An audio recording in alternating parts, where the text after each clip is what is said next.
This triptych is a series of 4 paintings. Welcome to our narrative, the story behind the painting. Today I'm going to be talking about this painting behind, Human Connection 1.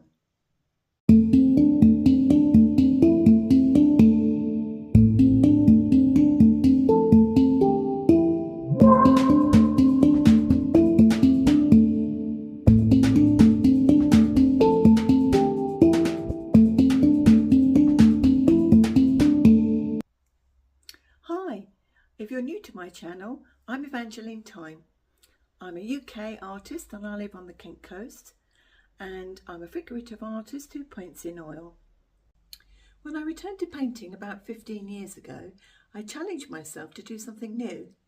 Previously I'd painted in watercolour and acrylics and painting still lifes, landscapes, things like that, and so I wanted a new challenge. So I wanted to try something new. So I thought, okay, I'll have a go at oils and do figurative and see what comes of that. People are fascinating. We're all so different and the possibilities are endless. Over time, my paintings have become more narrative, and this painting is no exception. It has a dance feel to it.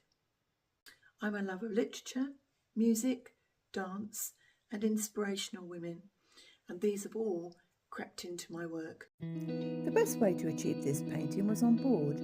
This meant I could have the panels cut to my specification and create a size that would fit my studio, and the weight could be spread across the individual easels. I chose birch boards as they had a smooth quality surface. I used the online service Apply Direct, where the boards could be pre-cut to size with nice neat edges and arrived delivered to my door in a few days. Once they had arrived, I reinforced on the back on 4 sides with 3 by 3 cm softwood to stop them warping. The boards were then covered in 3 coats of gesso and underpainting of purple. I decided that the figures in the painting were going to be continuous from one painting to another. In order to do this, I needed to decide the distance between the 3 paintings and fix the boards together in order to have a whole solid fixed group, so nothing moved and the painting would continuously line up and be fixed in a way that when I'd finished the painting, the fixtures could be removed easily and not damage the painting. I started this painting in 2023, and like with most artists, I think, when you do a new painting, you want to do something new, something a bit different, something that you've not tried before, or something that's inspired you or taken your ideas. I had 2 books, this beautiful one of Gustav Klimt and this one here of Louis Majorelle. I particularly like the staircase with this lovely curving roundness to it. I wanted to bring that into this particular work. I wanted to show you this particular painting here on the right. Can you see with these sections here and the writing at the top? This is very much one of the first ones which inspired me. And this one on the left, can you see where they're looking adoringly at one another?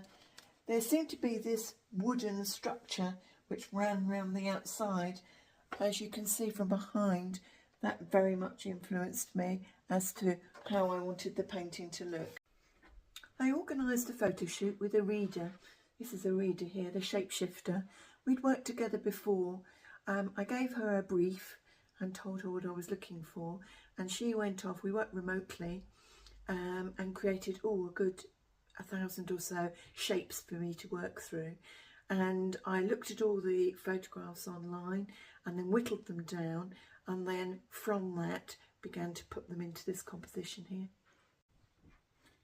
Once all 3 boards were up on the easel, it meant then I could start marking out these rectangles and then putting in the positions of where the beading was going to sit amongst the 3 boards. I use a long piece of wood to lean against. I had to fix a large piece of wood across the top of the whole structure so that I could use my piece of wood to lean against. I used the piece of wood so that I don't get my arm wet. It helps with the arthritis and it enables me to rest my arm. It also works very well for moving across from one side of the structure to the other, and also if you have a section of painting which is wet, it enables me to keep painting without smudging anything. So that was really wonderful on such a large painting. Whilst I was composing the figures, it seemed natural to make the bodies and the limbs line up with one another.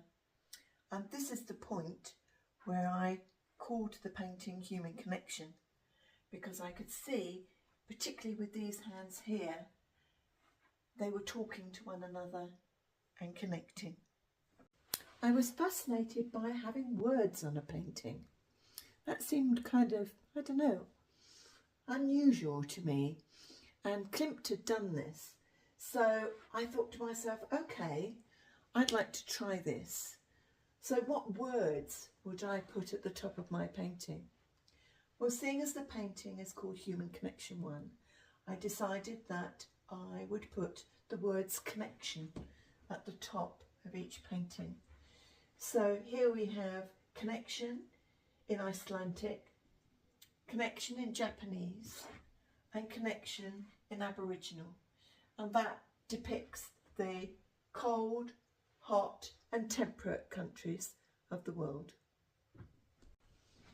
You can see that the beading divides the painting quite naturally and goes through the body in different sizes and different amounts. It seemed to me that it would be a good idea to put different patterns on different parts. And it also is kind of like how we are ourselves. We are divided into different parts of ourselves in different amounts, and this reflects that. And I uniformed it across the piece. In this half evening light, it brings it out beautifully. I might have to stand the other side actually, so that you can see. There's this wonderful shimmer from the silver metallic paint, which is on the beading, the tops, and across each panel, and it creates a wonderful reflective surface.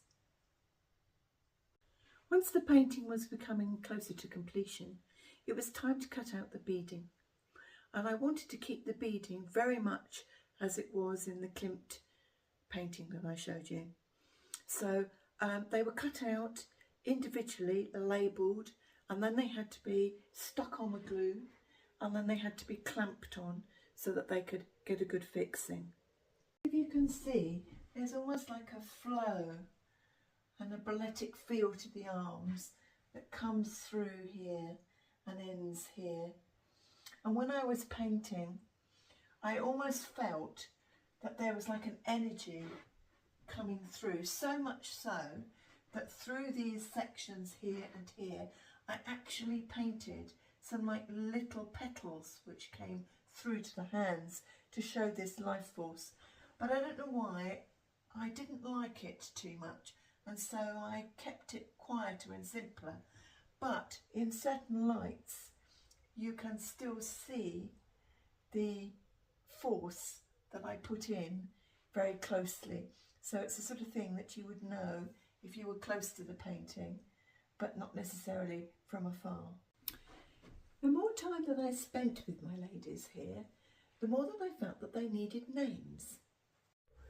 So meet Nefili, shyness, generosity, loyalty and peace. Lexine, helper and giver. Asesko, goddess of recovery. And Nereus, the shapeshifter. So my favourite part of the painting, I think it's got to be the hands here where they meet. I think that's quite a pivotal part of the painting, and I love that bit. And what room would you put it in? Well, here it's in a bedroom, and it takes quite a large wall, but it's very much a statement. Here it's over a white cadenza in a white room with a grey carpet and grey curtains. But I think it would be lovely in a room where you could walk in, and as you arrived in the room you saw it in front of you. I think it would look spectacular. But let me know, where do you think that you would put it? Thank you for joining me on the story of Human Connection 1. I look forward to seeing you on the next one, and I hope you enjoy your paintings. Take care now.